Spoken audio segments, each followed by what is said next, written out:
조선은 성리학의 이념으로 세워진 나라입니다. 유교를 숭상하고 불교를 억압하는 사대부 중심의 숭유역불 정책이 깔려 있었죠. 유교 국가에서 불교는 탄압을 받았고 불교의 입지는 점점 좁아져 갔습니다. 게다가 심한 제약을 받기도 합니다. 사찰들을 줄이고 승려 인구수를 통제했으며 부역승을 모집해 공사 노동력으로 동원했습니다. 도성 출입 또한 제한되었습니다. 사찰에서 행패를 부린 유자들도 많았다고 하죠. 승려들의 대우는 비참해졌습니다. 조선에서 불교의 상황은 좋지 않았지만 명맥이 유지될 수 있게 중요한 역할을 한 승려가 있었습니다. 그는 한국 불교의 특징으로 꼽을 수 있는 회통사상, 화합을 중요시했습니다. 임진왜란 때는 나라를 지키기 위해 싸움터로 나가 호국 불교의 정신을 보여주기도 합니다. 그토록 불교를 탄압했던 조선이었지만 침략자로부터 나라와 백성을 지켜내기 위해 목숨을 걸었죠. 서산대사라고 불리는 그는 바로 청허휴정입니다.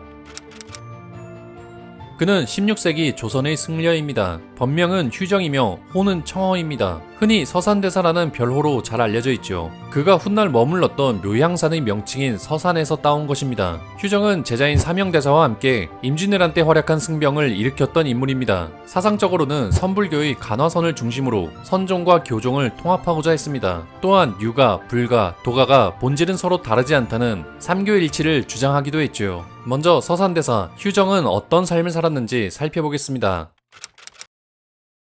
휴정은 평안도 안주에서 태어납니다. 그는 어려서부터 불교와 관련된 몇 가지 이야기가 전해집니다. 3살 때 어떤 노인이 찾아와 어린 스님을 보러 왔다고 하며 운학이라는 아명을 지어줬다고 하죠. 자라면서 놀 때는 모래를 쌓아 탑을 만들고 돌을 쌓아 절을 만들면서 놀았습니다. 글재주가 뛰어난 총명한 아이였다고도 하죠. 하지만 불행히도 그가 9살 때 어머니가 세상을 떠나고 10살 때는 아버지도 세상을 떠납니다. 휴정은 어린 나이에 혼자가 되었죠. 안주 목사 이사증은 혼자가 된 휴정을 가여이 여겼습니다. 그는 휴정이 총명하다는 것을 알았습니다. 공부시키기 위해 한양으로 데리고 가서 성균관에 입학시켰죠. 휴정은 성균관에서 3년 동안 공부합니다. 그 역시 출세를 위해 15살에 과거시험에 응시합니다. 하지만 떨어졌습니다. 낙심한 휴정은 머리도 식힐 겸 동료들과 함께 산천을 유람하기 위해 한양을 떠납니다. 호남 지역으로 내려간 그는 지리산에 도착했죠. 휴정은 지리산에 있는 여러 사찰들을 방문합니다. 그러다가 한 승려를 만나게 됩니다. 숭인이라는 승려였는데 그는 휴정이 보통 인물이 아님을 알았는지 이렇게 말합니다. 그대는 마음을 심공급제하여 속세의 명리를 끊게나. 휴정이 물었습니다. 심공급제가 무엇입니까? 그러자 숭인은 눈만 꿈뻑거리다가 말했습니다. 알겠는가? 이해할 수 없었던 휴정은 모른다고 답했습니다. 숭인은 말했습니다. 말로 하기는 어렵다네. 그리고선 그에게 각종 불교 경전을 읽어보라고 권합니다. 휴정은 여기서 어떤 깨달음을 얻었는지 출가를 결심하게 됩니다. 영관대사에게도 가르침을 받았으며 6년 동안 행자 생활을 마치고 스님이 되었다고 하죠. 이때 휴정이라는 법명을 받았습니다. 휴정은 열심히 수행에 임하면서 지냈습니다. 어느 날 한 마을을 지나갈 때였습니다. 우연히 닭 우는 소리를 듣게 되었는데 이때 크게 깨달았다고 합니다. 휴정은 깨달음을 시로 남겼습니다. 머리털 하얘져도 마음은 늙지 않는다고 옛사람이 이미 말했다네. 닭 우는 소리를 들으니 대장부 할 일을 마쳤네. 호련히 깨닫고 나니 본래 모두 이러할 뿐 천만금의 수많은 경전들도 본래 한 장의 빈종이었네. 깨달음에 이른 휴정은 이후 승과 시험을 치릅니다. 승과 제도가 잠시 부활했을 때였죠.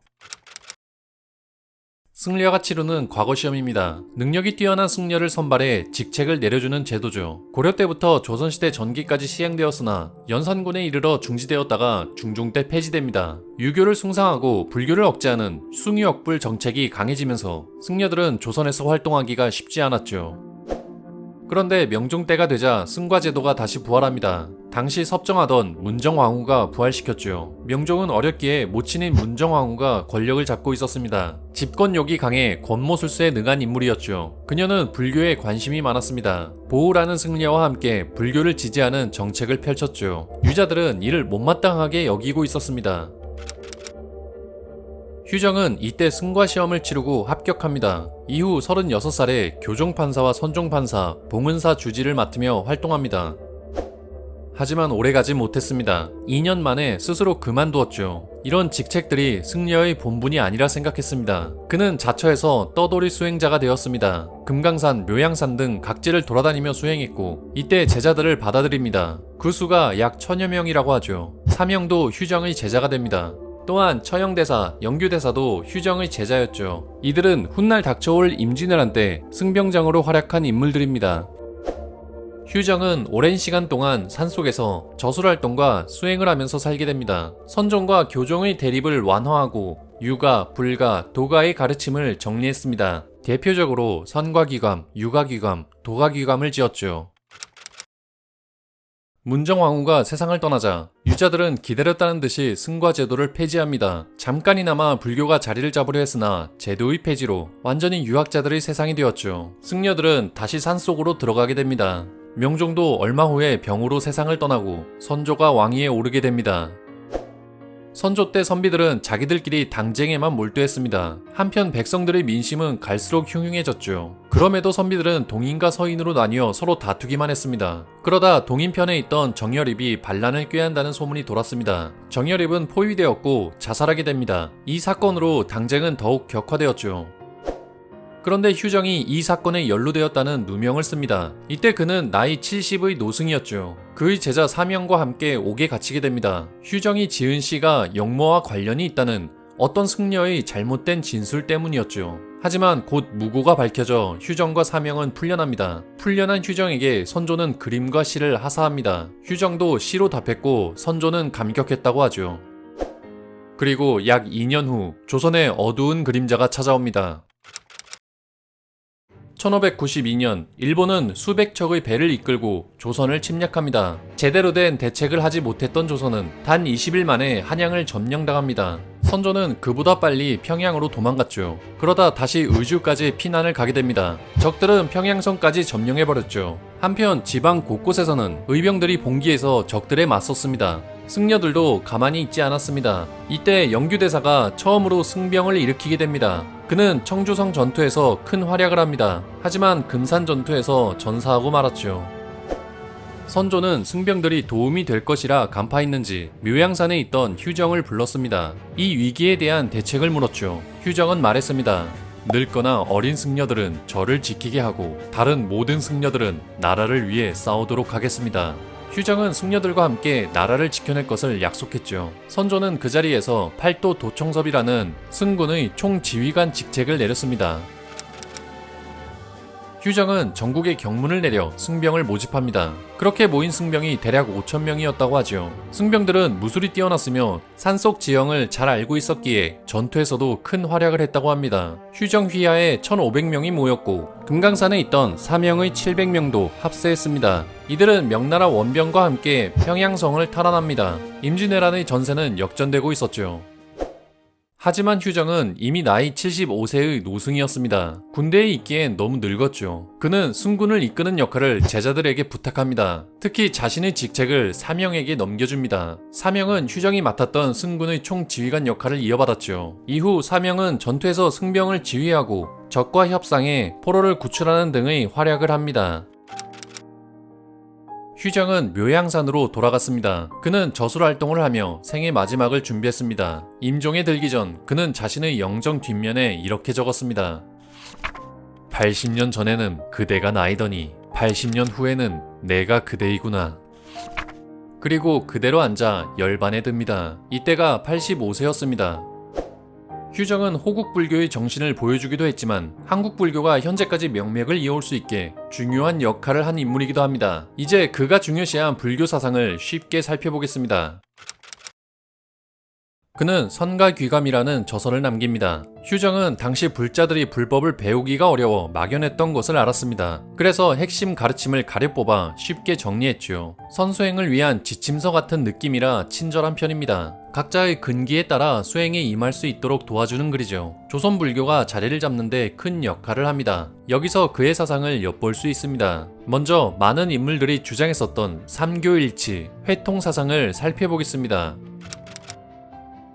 유가, 불가, 도가의 삼교일치를 주장합니다. 휴정은 유가와 도가도 배울 점이 있다고 생각했습니다. 유가귀감, 도가귀감의 저서를 남겨 선과귀감과 함께 삼과귀감으로 정리합니다. 다른 학문이라고 배척하지 않았으며 결국 본질은 서로 다르지 않음을 말합니다. 불가에서는 궁극적인 마음을 불성이라 말합니다. 유가에서는 이를 태극이라고 말합니다. 도가에서는 이를 도라고 말하죠. 표현하는 방식은 서로 다르지만 석가나 공자, 노자 모두 궁극적 본질은 다르지 않다고 합니다. 언어로 표현하기 힘든 어떤 진리의 세계를 말해 일단 임시로 어떤 물건이라 칭합니다. 여기 어떤 물건이 있다. 본래 밝고 밝아 신령스럽다. 생겨난 적도 없고 소멸된 적도 없다. 이름을 지을 수도 없고 모양을 그릴 수도 없다. 어떤 물건에 대해 해능과 제자들의 이야기가 있습니다. 해능이 물었습니다. 어떤 물건이 있는데 모든 사람이 가지고 있다네. 이것은 무엇일까? 그러자 제자 신회가 답했습니다. 그것은 부처의 본원이며 바로 불성입니다. 그러자 해능은 아쉬워하며 말했습니다. 어떤 물건이란 말도 맞지 않는데 너는 어찌 불성이라고 이름 짓는가? 신회는 해능의 법을 이어받지 못했죠. 이번엔 해능이 멀리서 찾아온 남학 회양에게 물었습니다. 무슨 물건이 이렇게 왔는가? 회양은 도저히 답할 수 없어서 다시 돌아갔습니다. 그리고 8년이 지나서야 다시 대답하러 돌아왔습니다. 그는 말했습니다. 설령 어떤 물건이라고 해도 맞지 않습니다. 해능은 비로소 만족했다고 하죠. 어떤 물건이란 일반적인 논리로 파악할 수 있는 대상이 아닌 것으로 보입니다. 무엇이라 규정할 수 있는 대상이 아니라고 하죠. 단지 어떤 물건을 설명하기 위한 방편들이 있을 뿐이죠. 그 방편으로 사용한 언어를 교라고 합니다. 진리를 탐구하기 위한 이론, 설명서 같은 것이죠. 부처의 말씀, 입으로 전한 가르침을 말합니다. 하지만 아무리 이론을 붙들고 있어도 진짜를 체험할 수 없다면 소용없겠죠. 그 진짜 체험, 부처의 마음을 선이라고 합니다. 선은 가섭이 이어받고 교는 아난이 이어받았다고 하죠. 따라서 선과 교는 모두 부처에게서 나온 것이니 둘 다 중요하다고 이야기합니다. 그래도 선승인 그는 부처의 마음, 선을 중요시한 모습이 보입니다. 휴정은 수행 방법으로 간화선을 이야기합니다. 화두를 들고 참선하는 수행 방법입니다. 대표적으로 조주의 무자 화두가 있죠. 왜 조주가 무라고 말했는지 끊임없이 의심하며 생각해보는 수행 방법입니다. 간화선은 북송시대 때 대해 종고에 의해 널리 퍼졌으며 수많은 선수행자들이 강조하는 수행 방법입니다. 휴정도 중요하게 생각했습니다. 선과 귀감에는 참선하는 방법이 나와 있습니다. 참선에는 3가지 요건을 갖춰야 한다. 첫 번째로 큰 믿음을 가지는 것이고, 두 번째로 큰 투지를 가지는 것이며, 세 번째로 큰 의심을 가지는 것이다. 그리고 중요한 것은 죽은 말, 사구에 집착하지 말아야 한다고 합니다. 사구는 정답을 정해버린 말입니다. 논리적으로 풀어서 답을 내려버리면 거기서 끝납니다. 답을 정해버리면 더 이상 의심하지 않아 화두는 더 이상 살아있지 않은 죽은 화두가 되어버립니다. 그래서 죽은 화두, 사구에 집착하지 말라고 하죠. 불교는 깨달음의 세계를 바라봅니다. 언어에서 언어로 끝나는 죽은 말이 아닌 언어를 넘어선 이상을 탐구해야 하기 때문에 살아있는 말, 활구를 참고해야 한다고 하죠. 살아있는 말은 논리로는 설명이 안 되는 의문을 품고 있습니다. 막막한 벽으로 둘러싸인 생각의 공간에서 끊임없이 의심해 마침내 언어의 벽이 깨지고 모든 분별이 사라짐을 깨닫도록 도와주는 말이 살아있는 말, 활구라고 합니다. 논리보다는 직관으로 깨닫는 이치를 말하는 듯하죠. 휴정은 흔히 서산대사로 불렸으며 사명대사와 함께 승병장으로 활약한 인물로 기억됩니다. 다른 뛰어난 승병장들도 많죠. 누군가는 승려가 전쟁에서 살생을 해도 되는 것인지에 의문을 가질 수 있습니다. 하지만 그렇다고 침략자들이 저지르는 만행을 그냥 지켜볼 수만은 없었겠죠. 휴정은 전쟁으로 희생되는 중생들을 두고 볼 수 없었을 것입니다. 비록 전쟁이지만 침략자로부터 중생들을 구하고자 함은 자비심의 일환으로 볼 수 있죠.